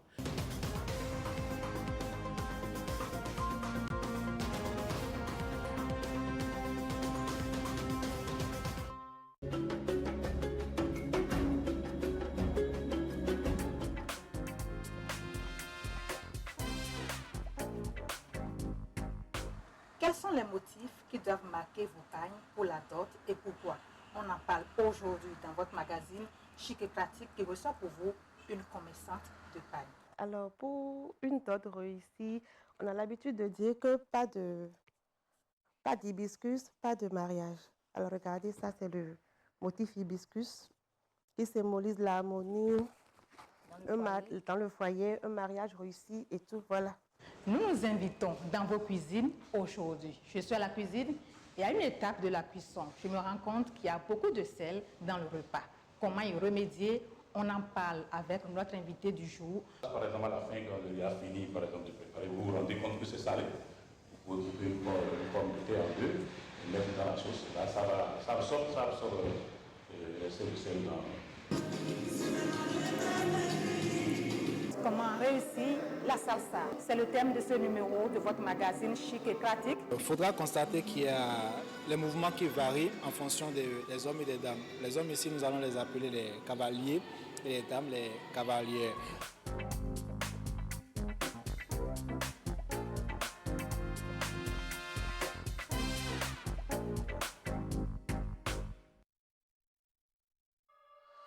Chaque année, la SB2E subit des pertes énormes à cause du vandalisme. Plus de 600 millions de francs CFA dépensés entre 2020 et 2024 juste pour remplacer les matériels vandalisés. En 2023 seulement, plus de 200 millions de pertes. Derrière ces chiffres, il y a des réalités douloureuses. Des hôpitaux privés d'électricité, des quartiers entiers plongés dans l'insécurité, des familles et des commerces paralysés. Le vandalisme détruit des emplois et brise des vies. Le vandalisme n'éteint pas seulement la lumière, il nous coûte cher et met des vies en danger. Ensemble, protégeons nos installations électriques. La SB2E, des femmes et des hommes à votre service 24 heures sur 24.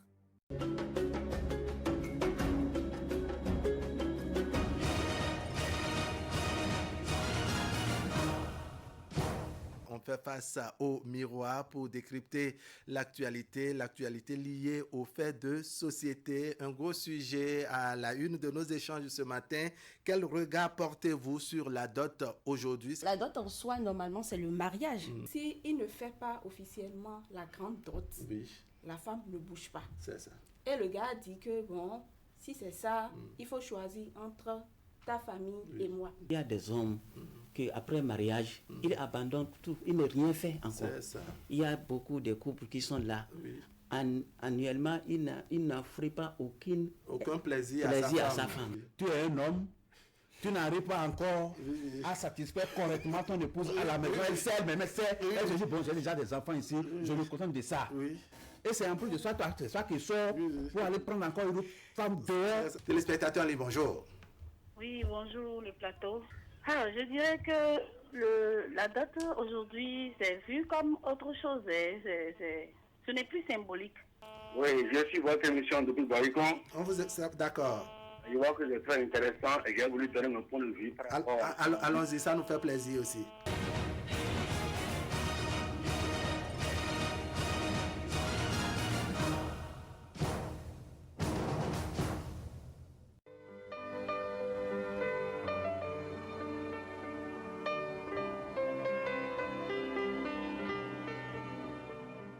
Aujourd'hui, je reçois pour vous M.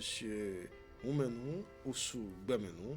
Merci à vous d'avoir accepté de partager ces quelques minutes avec nous. Quel est le thème que nous propose aujourd'hui et quelqu'un à la voix de la liberté spirituelle? Je voudrais remercier tous les téléspectateurs pour l'intérêt qu'ils portent à nos thèmes. Et celui de ce jour est traversé avec grâce les changements qui interviennent dans notre vie. Quel est l'intérêt de ce thème pour nos amis téléspectateurs? Les changements font partie du quotidien de tout le monde, y compris les animaux, les végétaux, les minéraux, et surtout nous les hommes. Des changements aussi bien mineurs que majeurs se présentent à chacun selon ses besoins d'apprentissage à l'école de la vie. Que nous le voulons ou non, les choses changent en nous. Les choses changent également autour de nous. Tel que j'étais hier, je ne le suis pas aujourd'hui, même ce matin. Et à cette heure-ci, j'ai connu déjà beaucoup de changements. Donc, des changements font partie du quotidien de l'homme. Il y en a qui nous épuisent, il y en a qui nous donnent de la joie. Et Kanka, la voie de la liberté spirituelle, nous propose ce thème afin d'offrir aux téléspectateurs des outils spirituels pour les traverser justement avec grâce et beaucoup de bonheur, surtout lorsqu'ils ne sont pas de notre goût. Les changements constituent la loi de la vérité ici-bas. Ils balaient les voiles tendus devant l'œil de l'âme et ils éclairent la voie véritable qui conduit à une vie plus heureuse et plus féconde.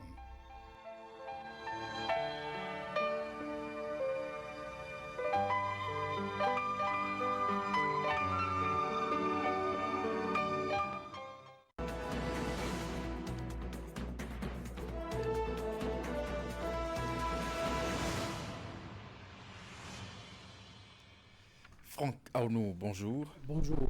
Florence Bossa, rebonjour. Bonjour à vous.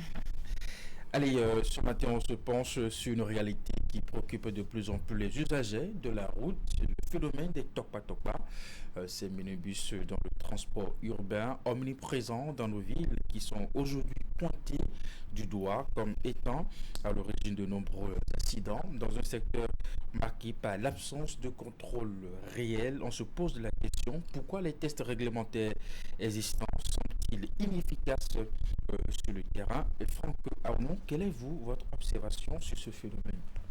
Alors, l'observation que je fais de ce phénomène et que tous les Cotonois et environ font de ce phénomène, c'est que quand vous arrivez, par exemple, pour la première fois dans une ville comme Cotonou, c'est le premier phénomène qui frappe à l'œil. Et ça pose, à mon avis, trois problèmes. Le problème de l'insécurité et de l'incivisme, parce que ce sont des gens qui, à leur volant, ne respectent pas le code de la route et qui ne respectent pas la courtoisie en termes de circulation. Ça ne leur dit absolument rien du tout. Vous savez, ils mettent en circulation des engins qui ne remplissent pas les conditions requises pour déformer, reformer, remodeler et tout. Vous voyez même des voitures, vous vous demandez est-ce que c'est véritablement des véhicules ou un assemblage de tôles qu'on a mis dans la circulation. Et donc l'incivisme à leur niveau, et c'est que eux-mêmes ils se disent que c'est ce qui doit être. Ils sont les maîtres de la route. Le temps de quitter par exemple Calavi pour Tokpa, ou de quitter Ita pour Tokpa, ou de quitter Ménotin pour Tokpa, c'est que c'est leur route et c'est à eux, pas question de céder quoi que ce soit. Le deuxième problème que ça pose, c'est que ça crée une congestion, c'est-à-dire qu'à cause de leur présence permanente sur la route, c'est qu'on n'arrive pas du tout à partager l'espace que nous avons. Parce que quand vous êtes sur une route comme Tokpa en allant vers Calavi, c'est que vous occupez votre espace, votre couloir, l'autre aussi occupe son couloir et chacun y va pour atteindre la destination qu'il a prévue. Mais ici, les Tokpa, ils occupent partout. Tantôt ils sont à gauche, tantôt ils sont à droite, tantôt ils garent, tantôt le plus grave, c'est qu'ils ne signalent pas, disons, quand ils veulent stationner, pas de clignotant, il n'y a pas de feu arrière. Vous qui êtes derrière, vous êtes obligé de redoubler, de tripler même la vigilance à votre niveau, sinon vous tombez dans leur griffe. Et puis le troisième problème, c'est la précarité des conditions de transport.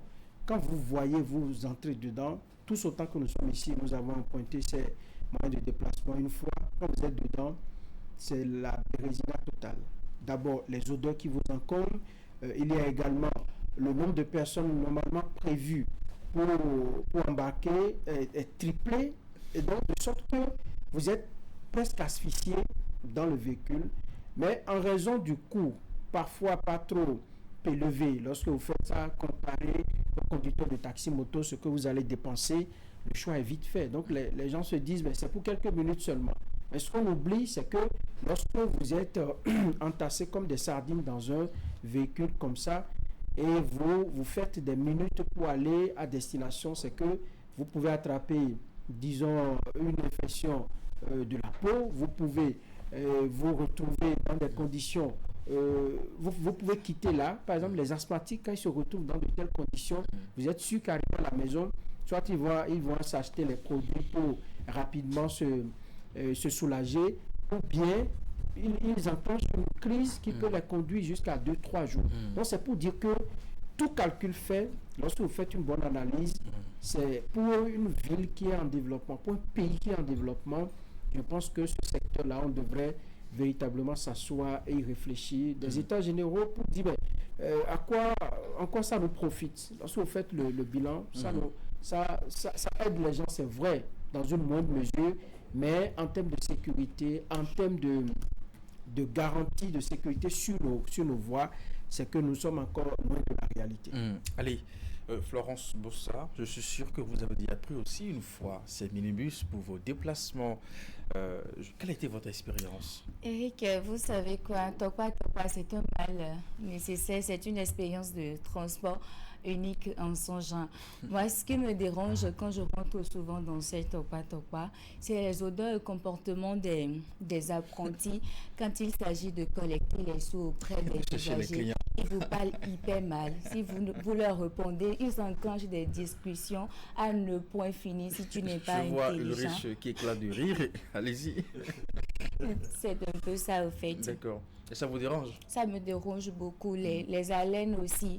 Quand ils parlent à côté de toi, tu as envie de... Franck a relevé parce qu'il y a du monde dans ces minibus. Allez, Ulrich Gaba, merci de nous rejoindre. On évoquait tantôt cette problématique des Tokpa dans la sécurité urbaine. Vous qui avez consacré beaucoup d'émissions, beaucoup de reportages sur la sécurité routière, qu'en dites-vous? C'est un véritable fléau pour la société. C'est vrai que si on veut parler de Tokpa, il faut prendre en compte plusieurs aspects. L'aspect social, mais aussi l'aspect réglementaire. L'aspect social est que tout le monde l'emprunte, presque tout le monde l'emprunte, parce que c'est un transport en commun assez relax pour tout le monde, relax en termes de coût bien évidemment, parce qu'avec une certaine distance, vous avez un prix, je dirais plutôt un forfait. C'est grâce à ce forfait-là que les bonnes dames arrivent à joindre dans Tokpa, les étudiants, parce qu'actuellement, il n'y a plus les bus de transport pour les étudiants, donc souvent, les étudiants pour rallier de grandes distances, par exemple ceux qui quittent Akmakba et autres, utilisent ces bus-là, ces minibus-là pour pouvoir rapidement rallier le campus d'Abomey-Calavi et consorts. C'est pour vous faire comprendre que beaucoup de personnes empruntent plutôt ce moyen de transport. Et quand ils empruntent ce moyen de transport, c'est l'aspect social, c'est le coût. Ils se disent relativement, si je dois prendre des immédiats, je risque de payer 3 fois, 4 fois, 7 fois. Donc ça, il y a l'aspect social. Mais au-delà de l'aspect social, il faut voir le côté réglementaire. Qu'ils vous souviennent qu'il y a quelques années, le préfet Alain Orola avait pris une décision, avait pris un arrêté pour pouvoir limiter le transport. C'est parce qu'il y avait trop de dégâts, trop de bêtises. Le gouvernement l'a bloqué. Et quelques semaines après, cette décision cet arrêté a été rapporté, tout simplement parce qu'on a estimé qu'il y a le volet social qui joue beaucoup plus et ça a commencé par embêter. C'est pour faire comprendre déjà que quand vous parlez des Tokpa, il y a le fait que certains ne détiennent pas les permis, d'accord? Parce qu'il y a le permis DR. C'est pour conduire les minibus, il faut le permis DR, le D restrictif. Et on se rend compte que quand les gens ont le permis B, ils se disent, bon, ok, j'ai la conduite, j'ai déjà mon permis a priori, mais je peux conduire. Non, c'est pas bon, parce que chaque véhicule a des angles morts. Et quand vous prenez les petits véhicules que nous avons des angles morts. À des moments donnés, il y a des gens qui sont dans aux côtés de la voiture, mais que nous n'avons pas dans notre rétroviseur. Avec les véhicules plus longs, c'est-à-dire les bus, les minibus, les camions, l'angle mort est encore plus grave, est encore plus grand. Et quand vous tenez compte de tous ces aspects, vous devez savoir que le préventeur n'a pas séparé les différents types les différentes catégories de permis par hasard. Aujourd'hui, les gens ont le permis, mais ils conduisent. C'est une erreur. Des gens n'ont même pas le permis, ils conduisent. Vous les voyez, ils veulent virer. Pour peu qu'on dise, donc pas bien qu'ils voient un client rapidement, ils mettent tous les autres usagers en danger. Et là, c'est ce que nous vivons. En tout cas, je confirme ce que vous dites dans le 13h au Bénin. D'hier, on a reçu un spécialiste sur le transport urbain qui a évoqué que 80% des conducteurs justement n'ont pas le permis requis pour conduire et 10% n'en ont même pas du tout justement et ils prennent le Ce sont souvent les apprentis. Allez, nous avons quelques réactions sur notre page Facebook, notamment sur le même sujet. Serge Darovi dit c'est un réseau. Les propriétaires de ces véhicules sont pour la majorité des agents de la police ou la gendarmerie ou encore la douane. Nouveaux comme anciens, retraités traités comme en fonction. Ils ne font pas souvent des changements de nom sur les livrets de bord. C'est un grand réseau où rien n'est respecté, mais tout est protégé. Notre réaction, pardonne-nous Ézéchias, de vrais cauchemars pour les usagers. Voilà. Et puis, Lazare Bayon, à Rotin, lui dit, Atikinkui en français, justement, en tout cas. Je ne sais pas à quoi il fait allusion. Une autre réaction à ce champion, génération Atikinkui. Ils ont quoi avec Atikinkui Non, ce sont les stupéfiants. Allez, nous avons aussi notre réaction quand l'État abandonne le domaine du transport public au privé sur toute l'étendue du territoire national. Voilà les conséquences. Les populations vivent le drame dans une indifférence totale. Et puis Josué Lolo, à l'instar des grandes capitales d'Afrique subsaharienne, le phénomène des Topa constitue aujourd'hui un défi majeur de transport urbain dans l'espace du Grand Nokoué. Ce mode de déplacement, né de l'informel et répondant à des besoins réels de mobilité, engendre toutefois d'importants dysfonctionnements en matière de sécurité routière. Alors, Franck Arnon, la question, pourquoi les tests réglementaires existants sont-ils inefficaces sur le terrain? Oui, mais avant, sur la question de l'article cuir, c'est un secret de polichinelle. Tout le monde sait que ça dévaste la jeunesse, ça décime la jeunesse. Ce sont des produits, des comprimés que des jeunes prennent le matin, dans la soirée, à tout moment de la journée, pour, semble-t-il, se doper et supporter les charges de la journée. Parce que c'est des gens qui prennent beaucoup d'alcool, beaucoup de stupéfiants. Et donc, pour se doper, il y a ces comprimés qui sont vendus dans l'informel. Tout le monde sait, ce n'est pas une affaire, tout le monde sait, pas un secret. Aujourd'hui, mais c'est un véritable drame. Alors, je pense qu'il faut aller sur les solutions. Les solutions aujourd'hui, au regard de tout ce que nous avons dit, ici, au regard des réactions que vous avez eues, moi je pense qu'il faut penser à une réorganisation du transport urbain et en termes disons, de moyens qui puissent apporter beaucoup d'usagers, par exemple. Lorsque nous avons des bus de grande capacité, et là, c'est l'État qui doit jouer un rôle, et je sais qu'il y a un travail qui est en train d'être fait pour décongestionner un peu la circulation, je crois, avec la Banque mondiale, où on est en train de développer un projet pour faciliter le transport fluvial, mais également pour mettre en circulation des bus qui puissent transporter des usagers, des gens qui vont vers Topa, qui doivent y revenir. Mais l'expérience a été déjà faite à Cotonou. Nous avons vu des bus d'un privé qui ont été mis en circulation. Mais ça n'a pas duré, tout simplement parce que dans notre mentalité, c'est qu'on se dit ces bus-là sont plus chers que les Topa. Topa, vous pouvez négocier. On vous dit que c'est 400 francs. Vous dites non, j'ai 350. Les 50 francs, on regarde ce qu'on peut faire avec. On peut acheter du pure avec une fois au marché. Donc le choix est vite fait. Mais ce qu'il y a derrière, c'est beaucoup de conséquences. Il y a également que nous devons passer à une formalisation du secteur. C'est-à-dire qu'on range, on balaie tous ces bus-là qui sont dans des conditions précaires. Et l'État peut-être les aide à acquérir de nouveaux bus, quitte à voir les conditions pour rembourser un peu l'argent. Ils ont les moyens sur le bus parce que c'est une activité économique, c'est très rentable. Oui, dans ce pays, il y a qui estimé qu'on a des décideurs qui sont promoteurs de ces minibus. Oui, dans ce pays, on a dit qu'il faut la ceinture de sécurité. Mais si vous allez voir ce qu'ils ont mis chacun comme ceinture de sécurité, ça, aux yeux de la barbe des forces de l'ordre.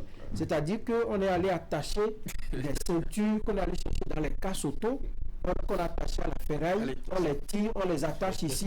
Ça n'a rien de conditions de sécurité. Est-ce que vous pensez comme solution qu'il faut aller vers une répression, un peu comme on a vu comme le port de casque? Exactement. Je pense que pour réorganiser ce secteur, l'État doit organiser une campagne de répression comme on l'a fait pour les casques qu'on en a vu.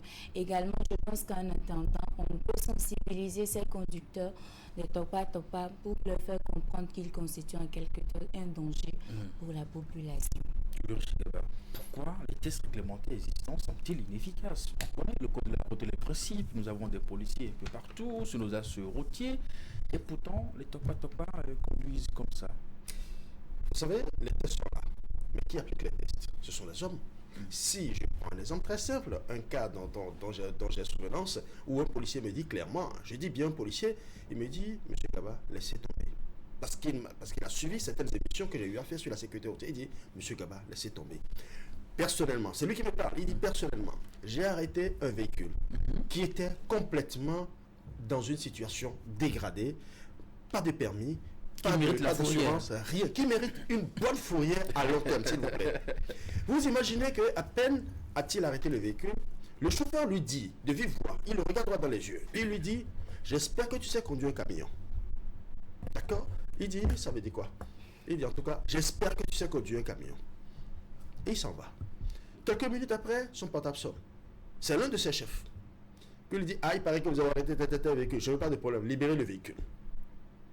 Non seulement ça, un autre chef supérieur à celui qui a appelé précédemment l'appelle et lui dit, j'espère que vous avez libéré le véhicule que vous avez pris. Il dit, mais ça veut dire quoi? Et quelques minutes après, le chauffeur qui revient, il dit, vous avez chance, sinon c'est vous qui allez conduire le véhicule jusqu'à la maison du propriétaire. Quand vous vivez de telles scènes, est-ce que vous, policiers, vous vous sentez vraiment à l'aise pour faire votre travail? Donc je dis, c'est vrai, on peut dire que les policiers facilitent ce genre de choses, mais quelque part, les policiers aussi subissent. Il faut qu'on reconnaisse ça. Pour deuxième chose, vous voyez, quand vous prenez les Tokpa, il y a deux choses qu'il faut faire rapidement. Non seulement, il faut la répression sérieuse, mais deuxième chose, il faut aussi l'accompagnement. Cet accompagnement, c'est quoi? Est-ce que vous regardez sur toute la ligne, sur le tronçon, est-ce qu'il y a des points d'arrêt? Non. S'il n'y a pas de point d'arrêt, et qu'on sait qu'ils peuvent charger n'importe où, n'importe comment, ils peuvent toujours continuer à renverser les usagers sur la voie parce que dès qu'ils voient un potentiel client quelque part, ils virent en même temps parce qu'ils sont à la course. Le débat reste ouvert. Continuez justement par laisser vos réactions sur nos canaux digitaux, notamment sur le même sujet, pour avoir vos avis et une idée de solution pour pouvoir réformer ce secteur. Merci à vous, Lurgi Gaba. Merci à vous, Florence Bossard. Merci à vous, Franck Arnaud. Après nous, c'est la revue Price. Merci de votre fidélité et à très bientôt.